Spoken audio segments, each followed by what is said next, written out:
Hey y'all, welcome back to the Smith channel. Today I have a special guest with me, which is my husband Granny, and today she's going to be telling me about boys. Come on, Granny. Hey, how y'all doing? How you doing?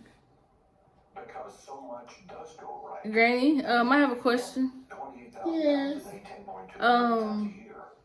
Can you give me a good advice on about having a boyfriend? Well, first of all, if he ain't got no job, don't fuck with him.